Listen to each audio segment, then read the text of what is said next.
Hello everyone, I Harish welcome you all. आज के हमारे वीडियो का टॉपिक है कहां पर इज एम आर का प्रयोग हमें नहीं करना होता है।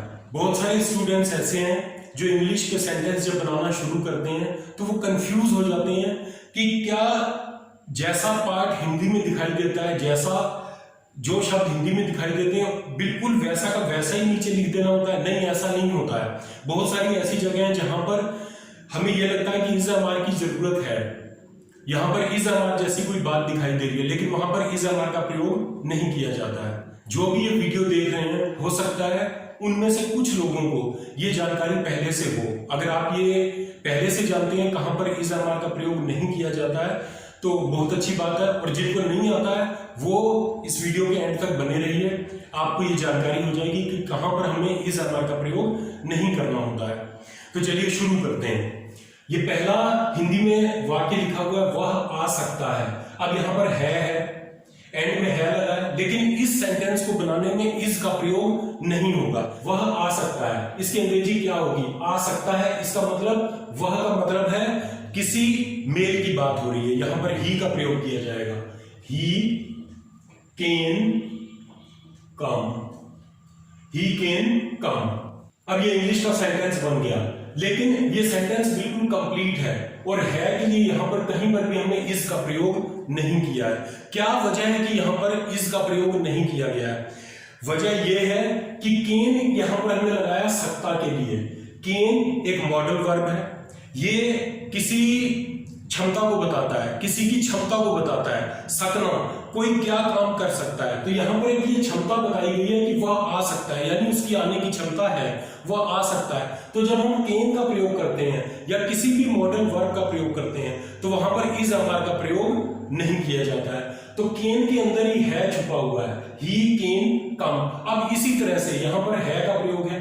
मैं अगर ये कहूं मैं आ सकता हूं, तो हूं के लिए हम क्या प्रयोग करते हैं? एम का प्रयोग करते हैं। लेकिन मैं आ सकता हूं, आई कैन कम, यहां पर भी एम का प्रयोग नहीं किया गया है। अब इसी तरह से हम देखें प्लूरल के लिए, वे आ सकते हैं, वे आ सकते हैं के लिए हम इंग्लिश में प्रयोग करते हैं आर का। लेकिन वे आ सकते हैं, they can come, they can come, यहां पर भी हमने हैं के लिए आर का प्रयोग नहीं किया है। हूं और हैं, इन तीनों का अर्थ कैन में छुपा होता है। कैन का मतलब है सकता है, सकता हूं या सकते हैं, कैन में ये सब कुछ छुपा हुआ है। अगली जो कंडीशन है जहां पर इज एम आर का प्रयोग नहीं होता है उसका एक वाक्य देखते हैं। अजय टहल चुका है, अजय टहल चुका है। अब यहां पर भी है लिखा है, लेकिन है के लिए हम इस का प्रयोग नहीं करेंगे।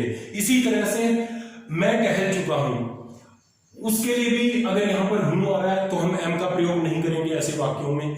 वे टहल चुके हैं, तो यहां पर हैं के लिए आर का प्रयोग नहीं होगा। तो ये सेंटेंस बनेगा कैसे? ये है, हूं या हैं, इनके लिए इज एम आर का प्रयोग नहीं होगा, तो ये कैसे बनेंगे? यहां पर लिखा जाएगा अजय टहल चुका है, अजय हैज वॉक्ड। ये सेंटेंस कंप्लीट हो गया। अब यहां पर देखें है के लिए यहां पर भी इज एम आर का प्रयोग नहीं है। अजय टहल चुका है, अजय हैज वॉक्ड, यानी ये काम कंप्लीट हो चुका है। जब भी हम ऐसा सेंटेंस बनाते हैं जहां पर कोई काम कंप्लीट हो गया है तो वहां पर हम इज एम आर का प्रयोग नहीं करते हैं। यहां पर अजय टहल चुका है, अजय हैज वॉक्ड, तो हैज ये भी क्या है? ये एक हेल्पिंग वर्ब है और हैज के अंदर ही है छिपा हुआ है, हैज के अंदर ही है छिपा हुआ है, यानी इसके लिए अलग से इज एम आर का प्रयोग करने की जरूरत नहीं है। अजय टहल चुका है, अजय हैज वॉक्ड, मैं टहल चुका हूं, आई हैव वॉक्ड, आई के साथ हैव का प्रयोग करेंगे क्योंकि आई को हम ट्रीट करते हैं प्लूरल की तरह। आई हैव वॉक्ड, वे टहल चुके हैं, दे हैव वॉक्ड। तो यहां पर आपने देखा तीनों ही स्थिति में हमने इज एम आर का प्रयोग नहीं किया है। चलते हैं अगला वाक्य, राम दौड़ता नहीं है।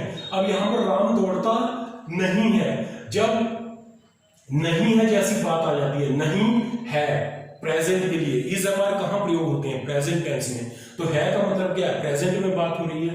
राम दौड़ता नहीं है, राम डज नॉट रन। अब यहां पर देखें है के लिए कहीं भी इसका प्रयोग नहीं है और ये सेंटेंस कंप्लीट है। जब भी कोई ऐसी स्थिति आती है राम दौड़ता नहीं है, प्रेजेंट में कोई बात करनी है नहीं के लिए। सेंटेंस अगर निगेटिव है, निगेटिव सेंटेंस उसको कहते हैं जहां पर नहीं का प्रयोग किया जाता है, तो वहां पर भी हम इज एम आर का प्रयोग नहीं करते हैं। तो Ram does not run, Ram दौड़ता नहीं है। मैं नहीं दौड़ता हूं, I do not run, am का प्रयोग नहीं है। वे नहीं दौड़ते हैं, दे डू नॉट रन, यहां भी आर का प्रयोग नहीं हो रहा है। अगला वाक्य है वह खेलती है। ये प्रेजेंट इंडेफिनिट टेंस का वाक्य है। प्रेजेंट इंडेफिनिट टेंस वो है जिसमें कोई काम रूटीन में किया जाता है, यानी नियमित तौर पे किया जाता है। लेकिन यहां पर हम टेंस में नहीं जाएंगे, ये क्लास इज एम आर से रिलेटेड है। तो वह खेलती है, जब कोई रूटीन वाला सेंटेंस आता है तो हम इसको क्या बनाते हैं, यहां पर भी इज एम आर का प्रयोग नहीं होगा। वह खेलती है, शी खेलती से हमें ये समझ आ रहा है कि यहां पर हमें शी लगाना है क्योंकि किसी फीमेल की बात हो रही है। तो यहां पर हम फीमेल को वह कहने के लिए क्या करते हैं, शी का प्रयोग करते हैं। शी प्लेज, वह खेलती है। यहां पर हमने प्लेस क्यों किया, क्योंकि वह क्या है, वह एक सिंगुलर सब्जेक्ट है, किसी एक की बात हो रही है। और यहां पर प्लेस क्या है, ये एक वर्ब है। तो सिंगुलर सब्जेक्ट तो उसके साथ यूज होती है सिंगुलर वर्ब। तो वर्ब को सिंगुलर करने के लिए हम एस या ईएस का प्रयोग करते हैं, इसलिए हमने यहां पर शी प्लेज लिखा है। अगला सेंटेंस है, अब इसकी जगह वह खेलती है, मैं खेलता हूं, आई प्ले होता, उसके साथ एस का प्रयोग नहीं करते, आई प्ले। वे खेलते हैं, दे प्ले। अब चलते हैं अगले सेंटेंस की ओर। मेरे बहुत सारे दोस्त हैं, मेरे बहुत सारे दोस्त हैं। यहां पर हैं की बात हो रही है, यानी दिखाई ऐसा दे रहा है कि यहां पर आर का प्रयोग होगा, लेकिन इस सेंटेंस में भी आर का प्रयोग नहीं होगा। कैसे, मेरे बहुत सारे दोस्त हैं, I have many friends. I have many friends, मेरे बहुत सारे दोस्त हैं, I have many friends. Has या हैव, ये भी हेल्पिंग वर्ब है, और जिस भी सेंटेंस में हैव या हैज का प्रयोग होता है वहां पर इज एम आर का प्रयोग नहीं होगा।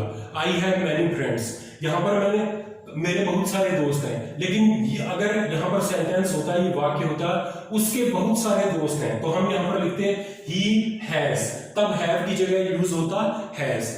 ही हैज मैनी फ्रेंड्स, उनके बहुत सारे दोस्त हैं। They have many friends, they have many friends. तो यहां पर आप देख रहे हैं आर का प्रयोग नहीं किया गया, मेरे बहुत सारे दोस्त हैं, आई हैव मैनी फ्रेंड्स।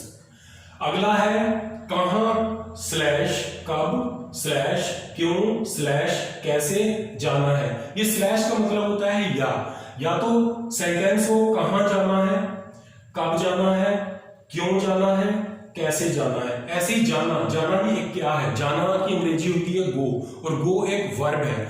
इस कोई सी भी वर्ब हो, लेकिन कहां कब क्यों और कैसे, कहां खेलना है, कब खेलना है, क्यों खेलना है, कैसे खेलना है, कहां खाना है, कब खाना है, क्यों खाना है, कैसे खाना है। यानी कहां कब क्यों और कैसे के साथ अगर कोई वर्ब है तो यहां पर भी हम इज एम आर का प्रयोग नहीं करते हैं। यहां पर है लगा हुआ है, दिखता ऐसा है कि यहां पर इज का प्रयोग किया जाएगा, लेकिन यहां पर भी इज एम आर का प्रयोग नहीं किया जाएगा।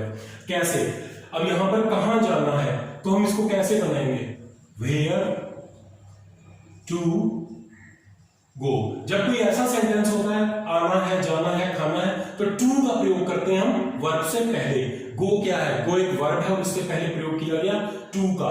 अब है, ये यहां पर इसके लिए इज लगाने की जरूरत नहीं है। वेयर टू गो, कहां जाना है, वेयर टू गो, बस इज का इसमें कोई प्रयोग नहीं है। अब इसको कब जाना है, व्हेन टू गो, ये बन गया कब जाना है। क्यों जाना है, व्हाई टू गो। कैसे जाना है, how to go.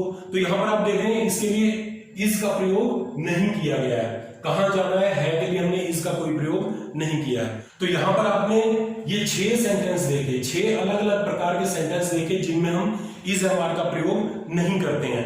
I hope अगली बार आप जब भी सेंटेंस बनाने बैठेंगे तो इस चीज को अपने ध्यान में रखेंगे, दिमाग में रखेंगे। इसके अलावा इज एम आर का प्रयोग कहां किया जाता है उसके ऊपर भी मैंने अलग से पूरी वीडियो बनाई हुई है विस्तार से।